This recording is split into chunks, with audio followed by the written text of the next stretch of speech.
Hi friends, இன்றைக்கி நெத்தலி மீன் அவியல் எப்படி பண்ணுறதுன்னு பார்க்கலாம். அதுக்கு மீனை நல்லா கழுவி எடுத்துக்கோங்க. ஒரு பாத்திரத்தில் மீன், தண்ணி, அப்புறமா உப்பு, மஞ்சள் பொடி சேர்த்து நல்லா வேக வச்சு எடுத்துக்கோங்க.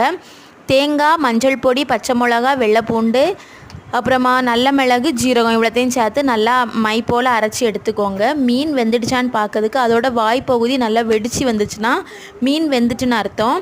ஒரு பேனில் கொஞ்சமாக ஆயில் ஊற்றி கடுகு போட்டு கடுகு நல்லா பொரிஞ்சதும் ஒரு பெரிய சைஸ் வெங்காயத்தை குட்டி குட்டியாக கட் பண்ணி ஆட் பண்ணிக்கோங்க. வெங்காயம் நல்லா வதங்கினதும் வேக வச்சுருந்த மீனை ஆட் பண்ணிக்கோங்க. அப்புறமா நம்ம ரெடி பண்ணி வச்சுருந்த தேங்காய் பேஸ்ட்டை இது கூட சேர்த்துக்கோங்க. திக்காக வேணும்னா அப்படியே 2 நிமிஷம் வேக விட்டுக்கோங்க. நான் குழந்தைக்கு கொடுக்குறதுனால கொஞ்சம் தண்ணி ஆட் பண்ணி கொஞ்சம் லிக்விட் கன்சிஸ்டன்சிக்கு கொண்டு வந்திருக்கேன்.